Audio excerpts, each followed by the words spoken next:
Hi, and welcome to the amazing Laura, transformation coach and founder of Clarity at Work. Thank you so much for being with us today.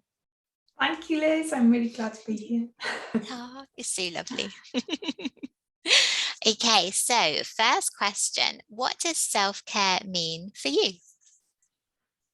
I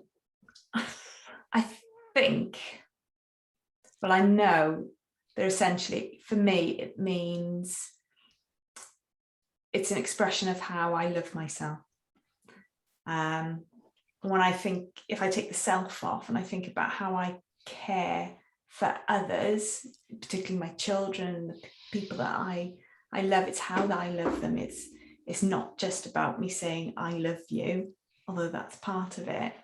It's about the things that I do, the things that I say, but also how I am around them. So equally with self-care, it's about what I say to myself, how I treat myself, and how I am when I am myself. So yeah. Oh, yeah, I love it. And yeah, just about that overall like holistic care. Yeah.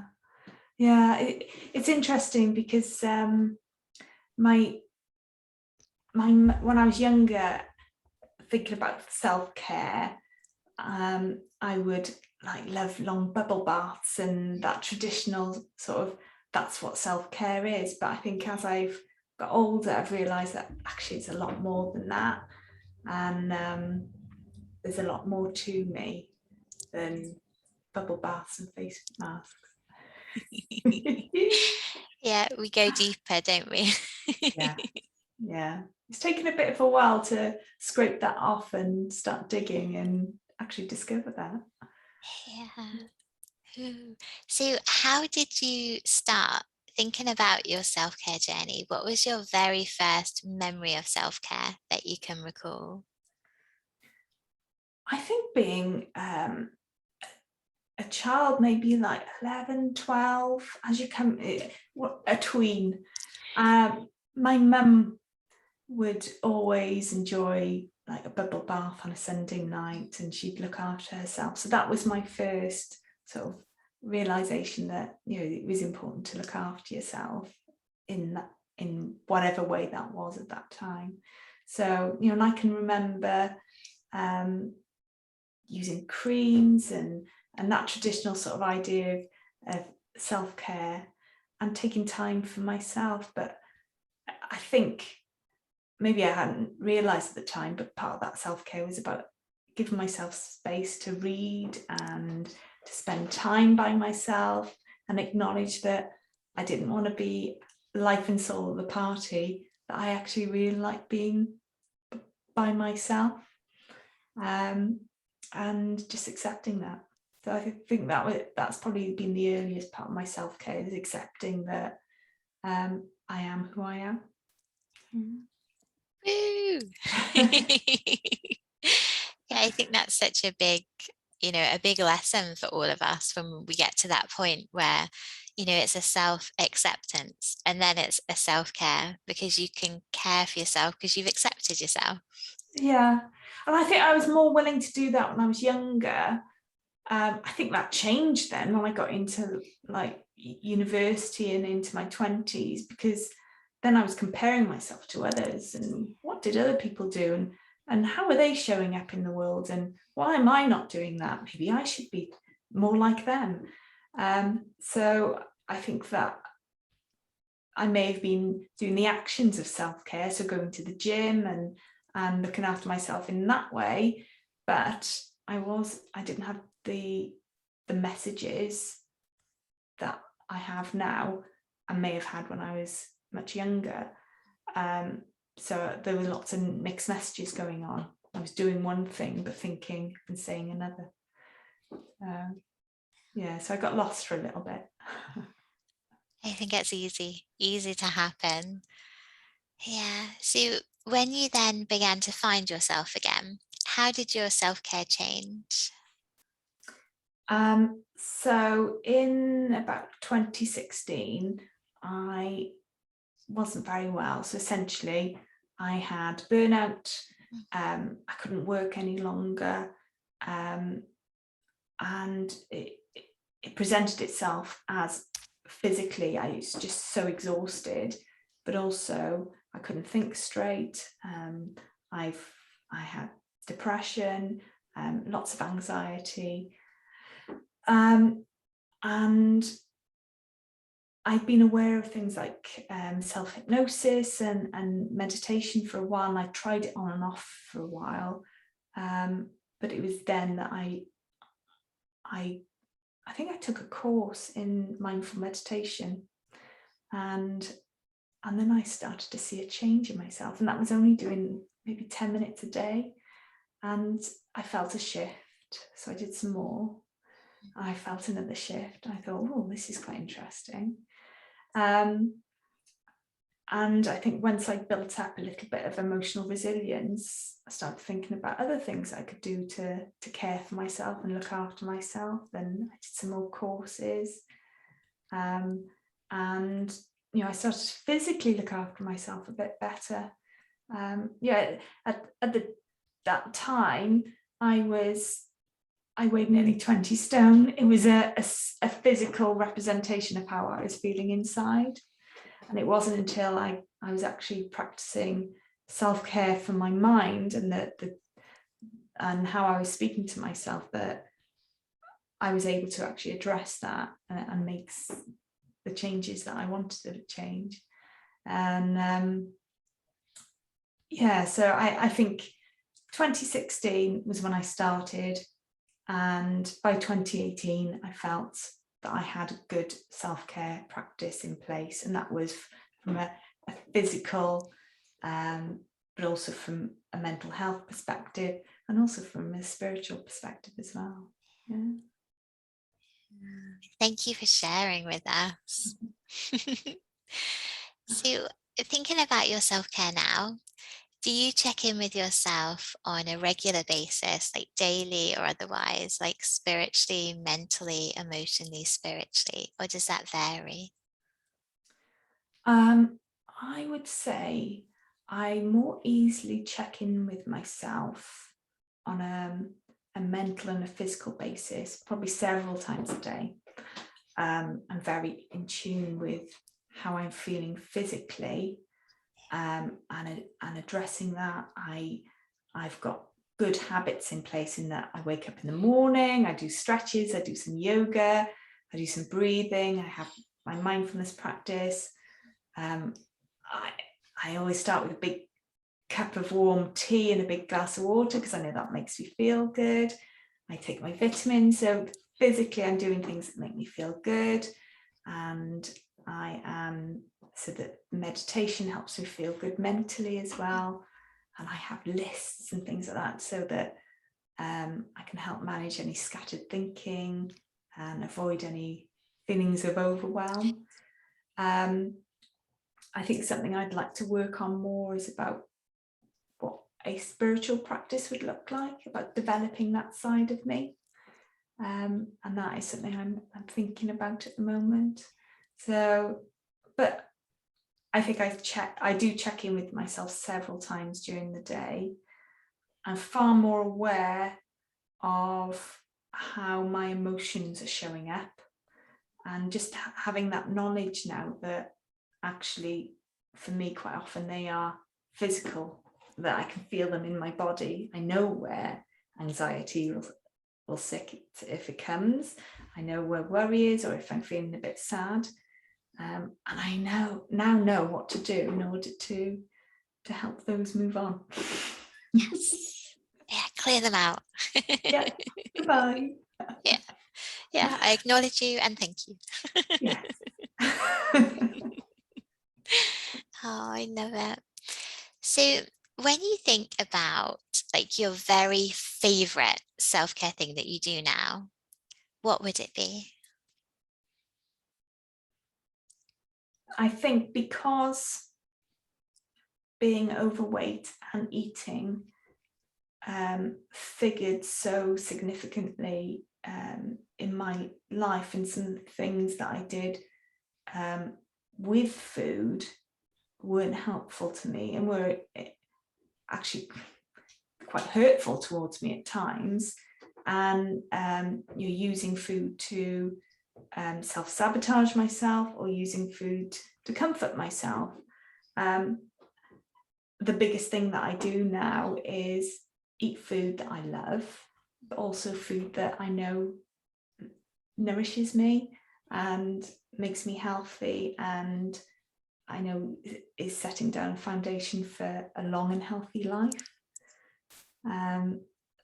So that is absolutely awesome, that I know that what I put into my body is there to help me, and there's no underlying agenda below it, and that's been a huge breakthrough for me. So I'd say it's that, and it doesn't mean that I don't eat cake, because I do. And I love ice cream, but I love how my body feels now, and how clear my mind is as well, and that is down to me looking after myself. I love it. And I can, you can see you glowing like beautifully. So what you're putting in is obviously working. Woo! Oh, and you mentioned about meditation, like mindfulness being like a really big part. How did you begin with that? So I just used one of the apps you can download, and it was Headspace, and they had like a free 10-day introduction, and I just did that, and then so I did that, and then I did that for 10 days and felt better, so I subscribed and carried on doing it, and I must have subscribed for about a year and carried on doing the mindfulness, and then I took a course, a 6-week course in mindfulness, and then later on I took another one with an organisation called Breathworks, specifically to do with supporting people with chronic pain conditions, and that was really insightful, just seeing how using our minds can actually change how we experience feelings in our body, and that was really, really helpful, and that's what I use now to support the people that I coach. Amazing. And I love how it begins like small. Yeah, but and it's realizing that actually meditation isn't about sitting down in a nice yogic pose and doing your ums. It is about like I can be sat here and be mindful with you right at this moment of time, being absolutely present and aware of how I feel, how I'm connected to my chair, how my feet are resting on my footrest, and being aware of the atmosphere and the connection that we have with each other. That is all mindful. And being mindful when I'm walking the dog in the morning, taking Molly for a walk on the beach, and being really present and in the moment, and maybe doing some meditation by walking and having that rhythm going, and you get into that, like you would be using your breath to get into a meditative state. You can use other things as well, like taking steps, or so it's been really interesting to see how mindful meditation can take you to a much calmer and more clear place, and I think that's part of the reason why I call my business Clarity, because that's what I felt I had achieved, was clarity, and whereas in the past I used to have lots of thoughts and shoulds and maybes running through my mind is really quite still now. And that doesn't mean that sometimes I'll get like worries popping in just to say, hello, I'm still here. But I've got the tools now just to let them go, and know that I can just bring myself back to the place that I am at this moment. So yeah. Yeah, it's beautiful. And just the way that you're speaking, the rhythm that you were speaking then, it brings you into the moment. So it gives that kind of mindfulness and that calmness. Um, yeah, it's beautiful. Thank you. Yeah, thanks, Liz. Oh, and so thinking about someone that's perhaps coming to self-care for the very first time, where would you suggest that they begin?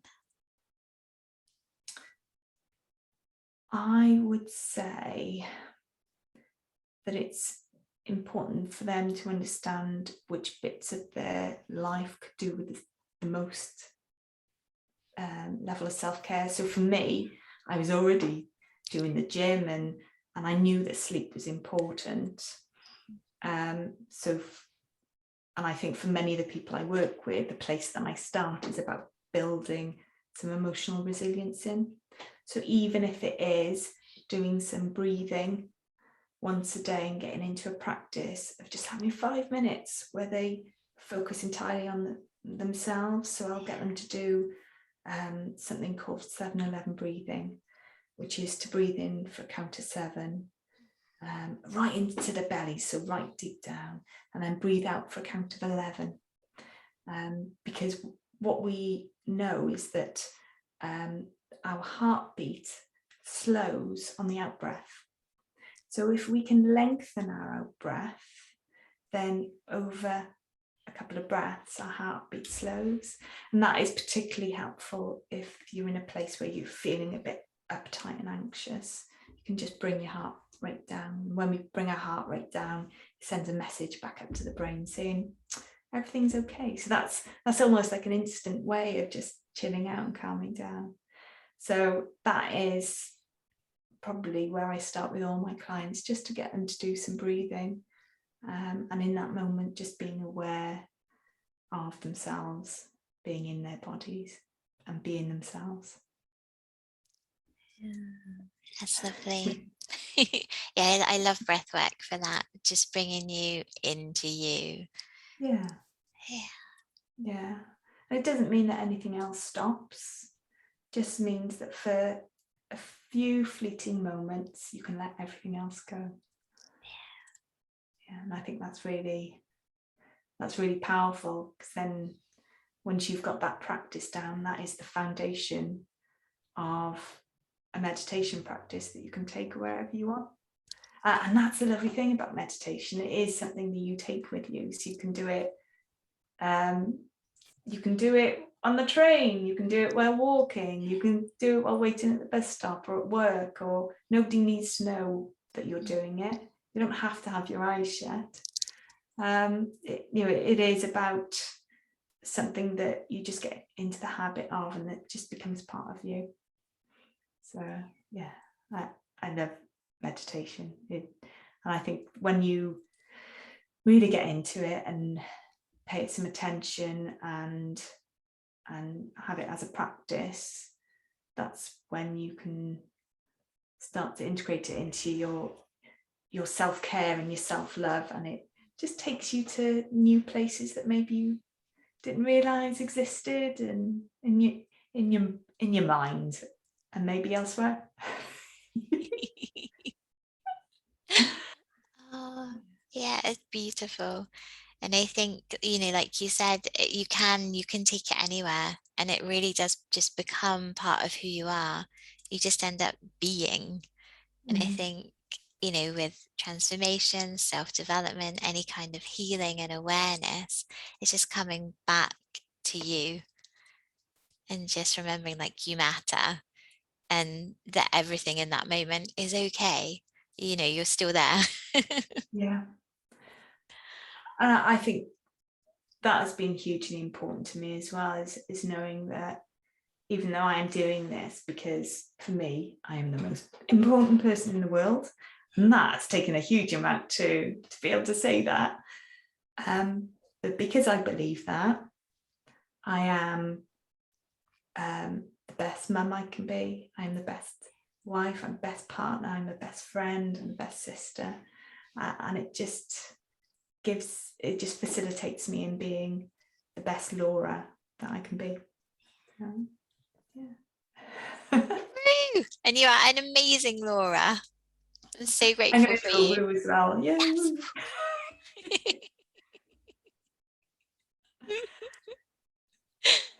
Oh, I love you.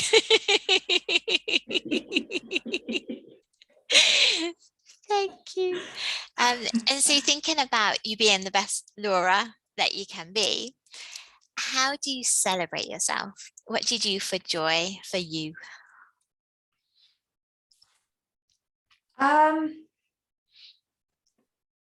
Do you know, it's interesting, Liz, because I don't know if I need to celebrate myself anymore, because I am just content. Um, I think sometimes I'll do something a little bit extra just to try something new. So I just started stand-up paddleboarding, and I stood up for like 10 minutes on the board. No shaky legs or anything. And so what else have I done this year? I've been surfing, and so I live by the coast, so it's quite easy. But I think for me, every day is a celebration, which sounds really cheesy, but it is. I get up, I take Molly for a walk, I care for myself, I care for my family, I'm really grateful for the life that I have. Really grateful, and I love the people that I support and that I coach, and others that I learn with and that I'm associated with, and that I see as friends and my wider family. I think just being alive is a celebration, and that feels really good. And sometimes I get into bed at night, I'm like, oh, I need this. So maybe that's my celebration, going to bed satisfied. Yeah, I think that's lovely. And like you said, getting to that point where every day is a celebration, that's like a huge celebration in itself. And to Yeah, then, look back at the day and go, ah, and the contentment that you said, yeah, I think that is a celebration. yeah.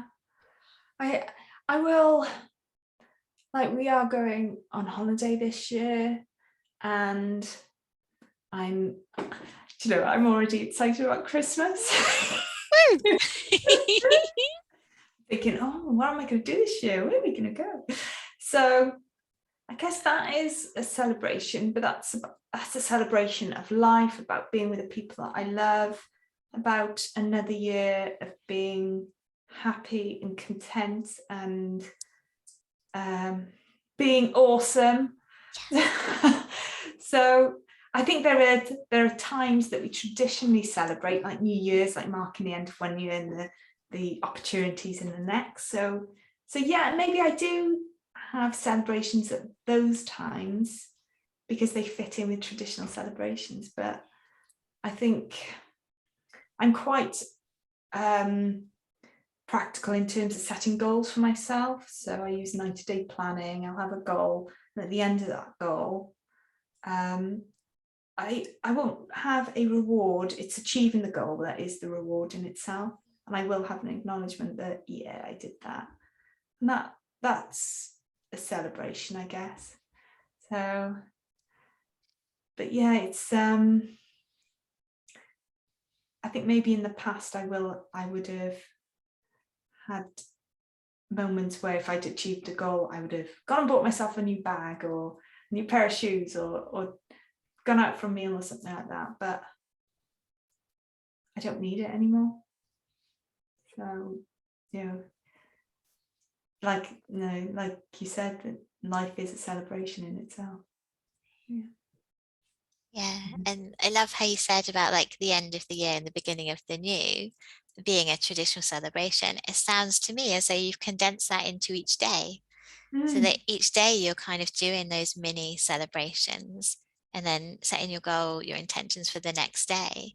So yeah, I like it. It's beautiful. Yeah, and sometimes listening to what you need. So sometimes I'll sit and I'll do some journaling, or I'll ring up a friend, or usually my mum, and have a chat and decompress in that way as well. And maybe that is part of a celebration, but also a bit of acknowledgement, some learning as well. So it's a celebration of what I've learned today, or the people I've connected to. So I'll celebrate you later as well. I'll celebrate you too. So yeah, but I do nice things for myself all the time because I just do, because I deserve it. You do. Woo! Yeah. Yeah. Oh, yeah. And like I said, it's obviously working what you're doing, because there's such a happiness, like a calm serenity with you. It's yeah, it's lovely. Well done. Celebrate you. Woo, woo, woo, woo, woo. Oh, I thank you so, so much for your time. You have been absolutely amazing. My pleasure. It's been lovely to speak to you, Liz. Oh, thank you.